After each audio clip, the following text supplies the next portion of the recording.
que Paulo, escrevendo a sua primeira epístola aos Tessalonicenses, no capítulo 5, versículo 23, diz: e o mesmo Deus de paz vos santifique em tudo, todo o vosso espírito e alma e corpo sejam plenamente conservados e irrepreensíveis para a vinda de nosso Senhor Jesus Cristo.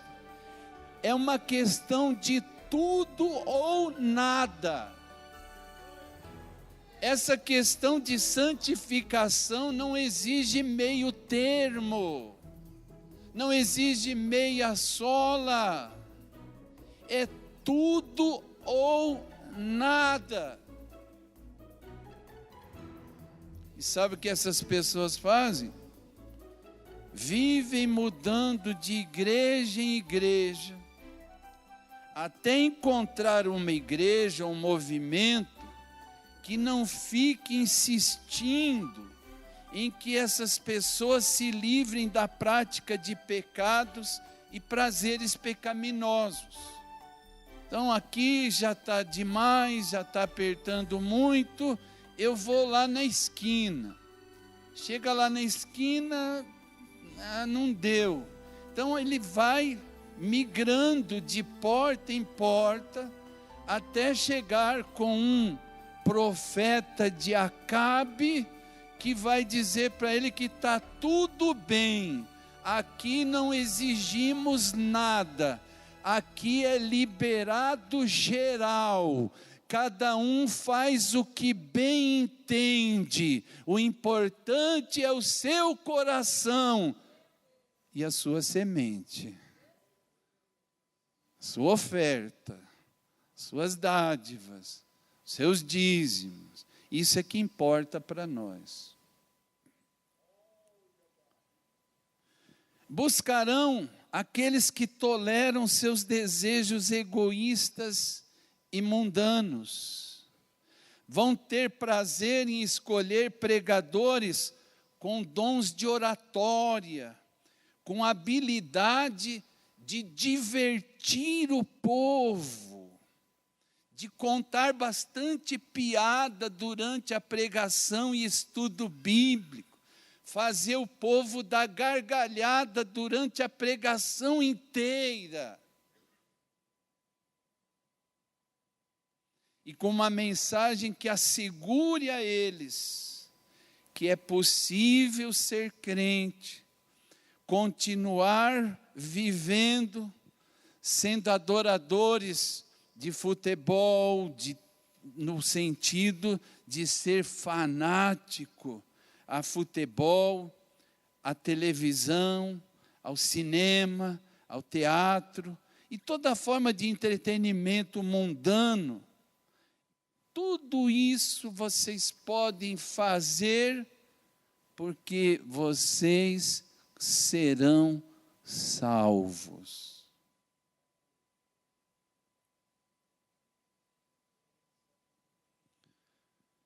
Sugiro aos irmãos quando chegarem em suas casas, mas por favor, não faça isso agora. Leia a segunda epístola de Pedro, capítulo 2. E vocês vão ver o que Pedro está falando sobre esses falsos profetas e que surgiriam falsos doutores que introduzirão encobertamente heresias de perdição e negarão o Senhor que os resgatou, trazendo sobre si mesmo repentina perdição. Faça isso, que eu tenho certeza que vai ser muito importante, porque ele encerra fazendo menção de um provérbio que era conhecido na antiguidade, que o cão voltou ao seu próprio vômito e a porca lavada ao espojadouro de lama. Mas ele dizia mais no versículo 4, desviarão os ouvidos da verdade, rejeitarão, recusarão terminantemente os seus ouvidos da verdade. Amados, a pregação autêntica, a pregação genuína da palavra de Deus, não seria, e agora para nós, não está sendo aceita em muitas igrejas, inclusive da Assembleia de Deus. A começar por alguns de seus líderes, de seus pastores. Infelizmente isso está acontecendo, não há 2000 anos atrás, mas nos dias em que nós estamos vivendo. A preferência dos consumidores é de que os sermões, as pregações e os ensinos sejam de um evangelho cada vez mais light, com menos calorias. Um evangelho menos exigente, que não fale de inferno, que não fale sobre o juízo final, muito menos que se fale dos púlpitos sobre a ira de Deus. E ele escrevendo nessa mesma epístola, no capítulo 3, versículos 7 e 8, ele diz: aprendem sempre e nunca podem chegar ao conhecimento da verdade.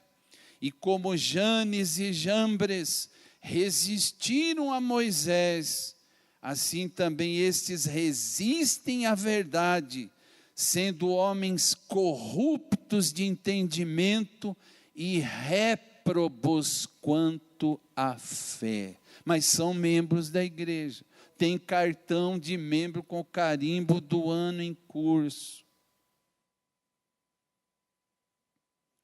Em 1 Timóteo 6,5 ele diz mais: contendas de homens corruptos de entendimento e privados da verdade, cuidando que a piedade seja causa de ganho, aparta-te dos tais. E em Tito, capítulo 1, versículo 14, que era um outro jovem obreiro, Paulo está dizendo: não dando ouvidos às fábulas judaicas, nem aos mandamentos de homens que se desviam da verdade. Amados irmãos, que vergonha para a igreja dos dias em que vivemos.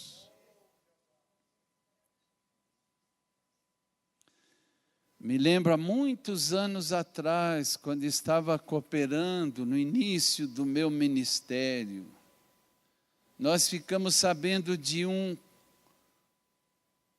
obreiro.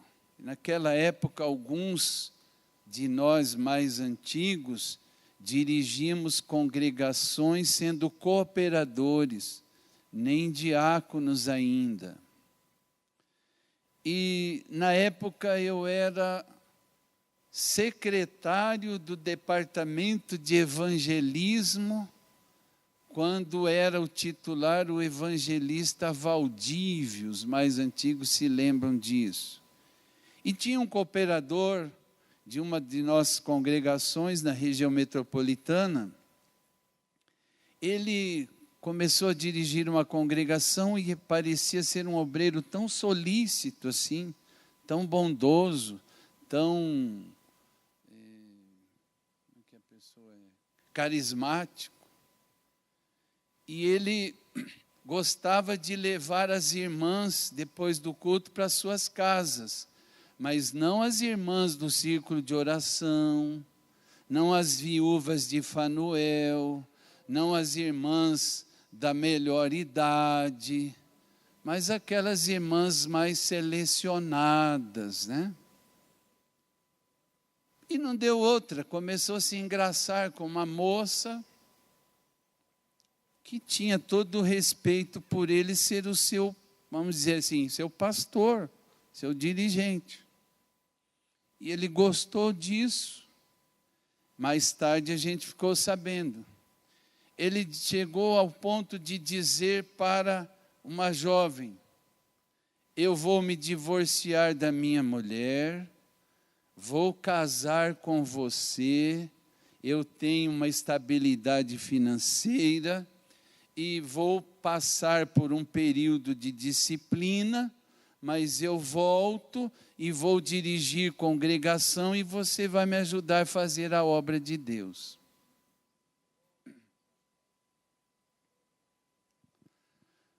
Quantos jovens crentes hoje, ao saírem de um culto, onde a glória de Deus se manifestou, e vão terminar a noite nas baladas, nas boates, e sabe Deus onde mais. Quantos crentes que ao saírem da celebração de uma ceia do Senhor, ele tomou o pão, o cálice, e vai para um bar, um boteco, sei lá onde, encher a cara de bebida alcoólica. Quantos jovens que ao saírem de um culto, vão para um motel.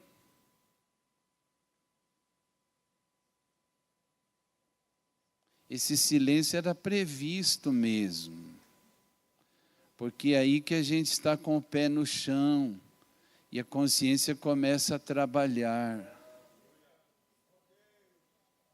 Quanta coisa ruim, quanta vergonha, diante de um Deus todo-poderoso, de enganadores, de mentirosos, de hipócritas,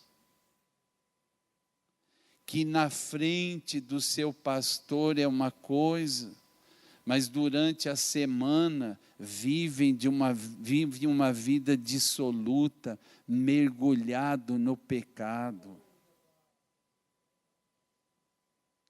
E de vez em quando acontece mesmo. Vou sair desta igreja porque esse pastor é atrasado, é ignorante, é um ditador, e vai procurar outros caminhos que se adequam com a sua vontade material, a sua vontade carnal, pecaminosa, porque eu não vou ficar lá ouvindo estas coisas que eu tenho que me santificar, que eu tenho que fugir da aparência do mal, que eu não posso me prostituir porque o meu corpo é templo do Espírito Santo, que eu não devo ficar envolvido com bebida alcoólica, não ficar fissurado em novelas que só trazem desgraça, de traição, de adultério, de homossexualismo e de tantas outras coisas pecaminosas. 5 minutos de oração, pastor Catarino, é pedir muito. Mas lá em casa, 3 horas da manhã, num canal de TV pornográfico, fica 2, 3 horas, ou nessas salas de bate-papo, com mulheres da vida, com prostitutas, e depois tem coragem de vir à igreja, tomar a ceia do Senhor, cantar maravilhosamente, pregar eloquentemente, trazendo maldição no meio do povo de Deus.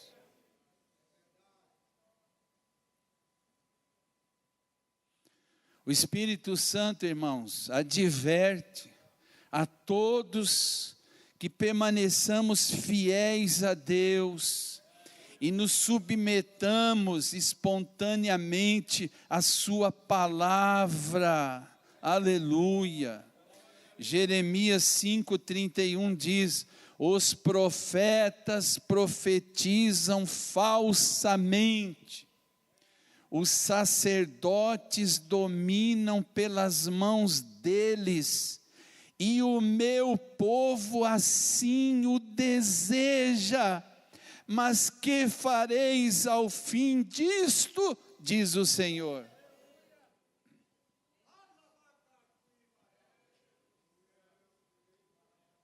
Aleluia, aleluia.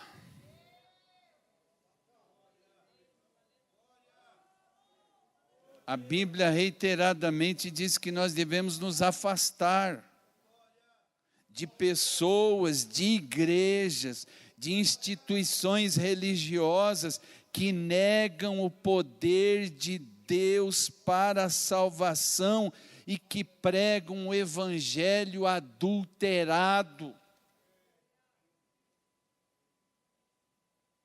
Romanos capítulo 8, versículos 4 a 13 diz assim: para que a justiça da lei se cumprisse em nós, que não andamos segundo a carne, mas segundo o Espírito. Porque os que são segundo a carne, inclinam-se para as coisas da carne, mas os que são segundo o Espírito, para as coisas do Espírito. Porque a inclinação da carne é morte, mas a inclinação do Espírito é vida e paz. Porquanto a inclinação da carne é inimizade contra Deus, pois não é sujeita à lei de Deus, nem em verdade o pode ser.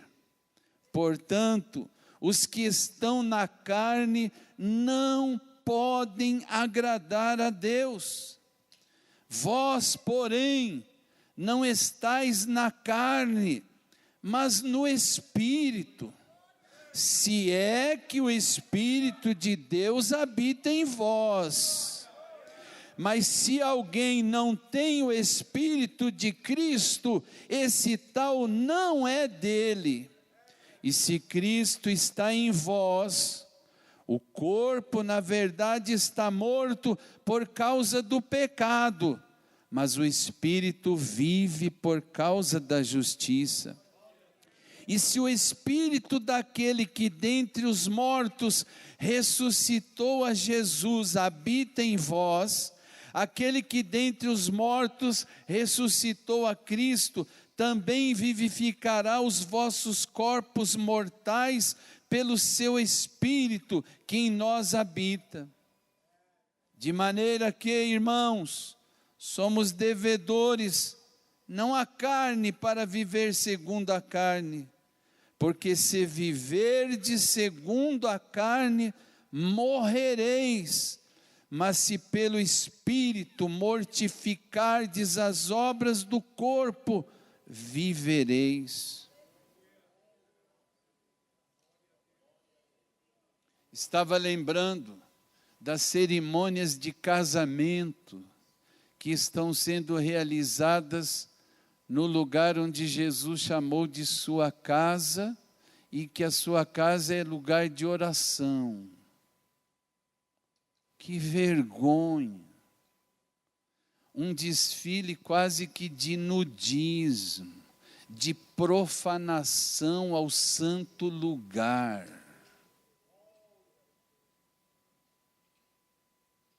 Mulheres sensuais, não estou falando das incrédulas não, das crentes que vêm como testemunhas, como madrinhas do casamento. Um desfile altamente sensual, vergonhoso, pecaminoso, indecente, imundo. Depois sai da cerimônia de casamento, onde o ministro orou, abençoou, invocou a bênção de Deus. Aí vão lá para o salão de festas, e a bebida alcoólica corre solta. e voltam aqueles crentes bêbados para casa, e de repente se apagam as luzes do salão, e se ligam jogos de luzes coloridos, e os santos do Senhor rolam na pista de danças. Um pastor me disse esses dias: pastor, quando tem casamento em restaurante, ou mesmo depois do casamento, eu não vou mais. Quando muito, fico durante a cerimônia, porque está um absurdo. E alguns obreiros ainda patrocinam isso. E os adolescentes aqui, lá do Jardim Cruzeiro, disseram que eles estão se preparando para ir para o céu. E eu perguntei aqui, quantos estão se preparando? A maioria levantou a mão.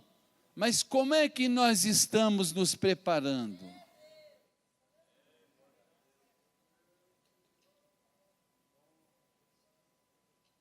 Não pense, os irmãos, que é prazeroso para mim ficar falando sobre estas coisas. Mas me é imposta esta obrigação, como dizia Paulo. E ai de mim, ele dizia, se eu não pregar o evangelho genuíno, a sã doutrina.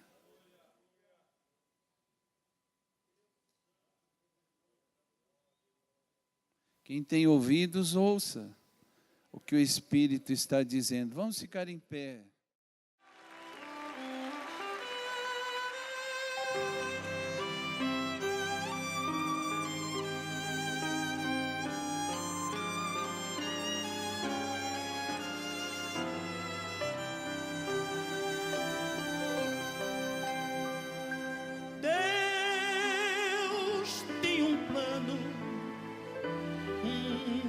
Em cada criatura, aos astros ele dá o céu, a cada rio ele dá um leito e um caminho para mim. Traçou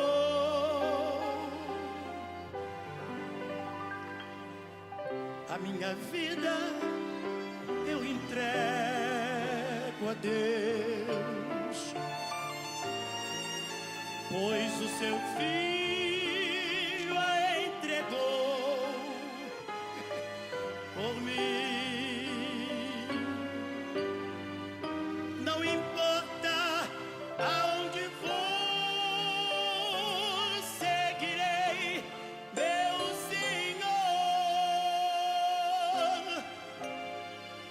sobre terra ou mar, aonde Deus mandar, irei.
a Deus